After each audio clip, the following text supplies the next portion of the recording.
So next up is Brian Falther.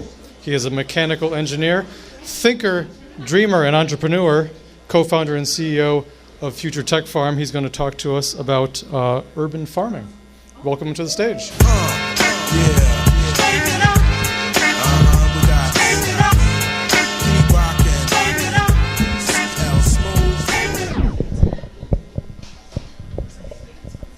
All right. Casey, that was an awesome presentation. I'm going to be building off of what you said there. Ready when you are. So I'm going to talk to you guys about a subject that I have become borderline unhealthily obsessed with over the past probably 2 to 3 years, and that is indoor horticulture. So I'll give you a brief background on where I come from and how I've been inspired to get into farming. I'll give you an overview on plant growth, and we'll talk about hydroponics. So this is how I think. I work in the automotive industry right now, and this is the Tesla Model S manufacturing line. The automotive industry is one of the most efficient industries in the entire world, and this is how I was trained academically and professionally to do things. So why farming? About 2 years ago, I came across this article, and it said in 2050, we don't have enough arable land on the face of the planet to feed the amount of people that will be there if we keep growing the same way we do today. And that really bothered me, and I wanted to do something about that and contribute in a way that I thought was sensible.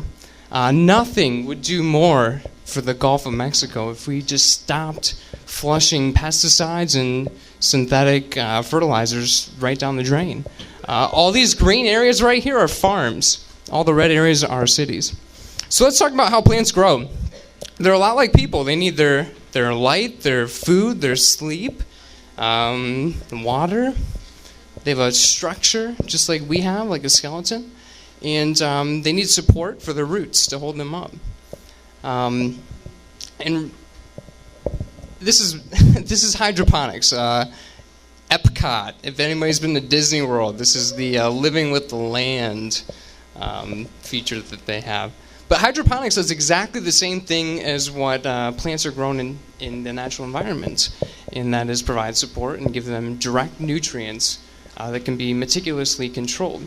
So this is a representation of what I've been referring to as the first paradigm shift of food production.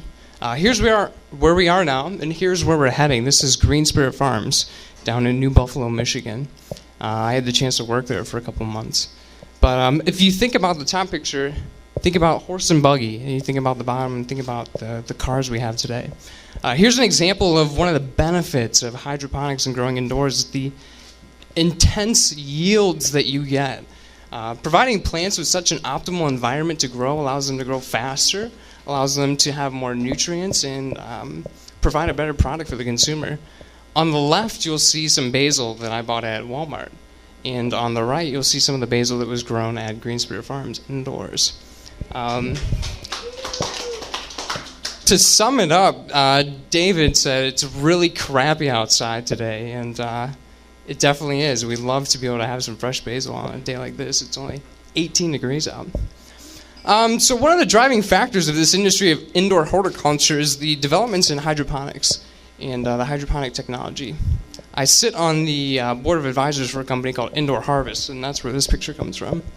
They create hardware for the aeroponic industry.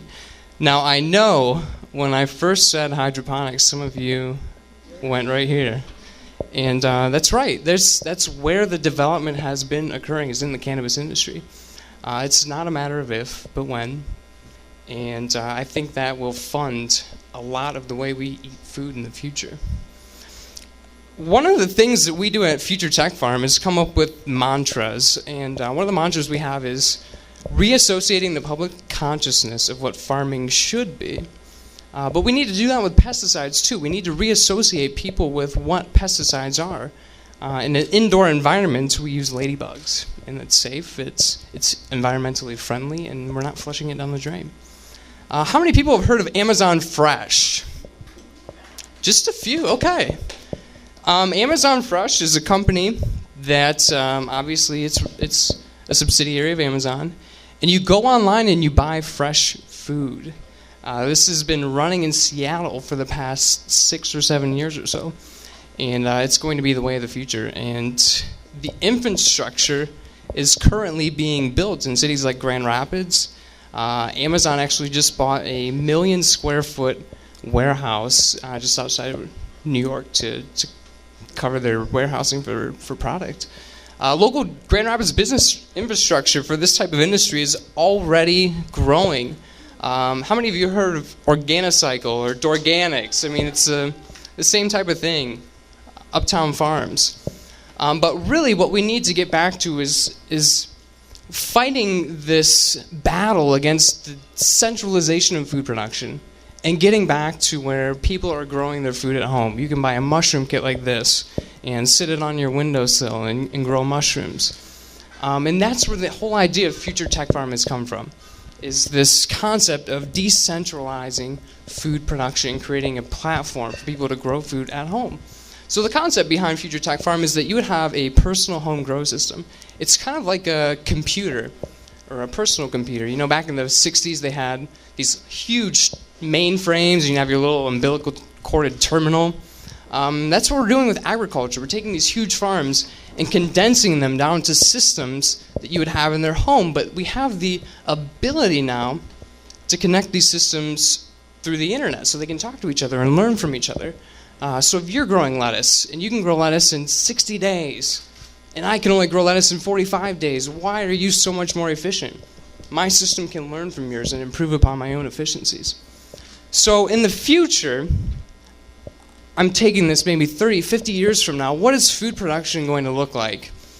And I think it's going to be something similar to an appliance that you would have in your own home that would autonomously produce all the food that you would need right in your own living space, and it is the epitome and the pinnacle of distribution and decentralization and efficiency of food production. Let's continue the conversation. Please contact me on Twitter or find me online. Thank you.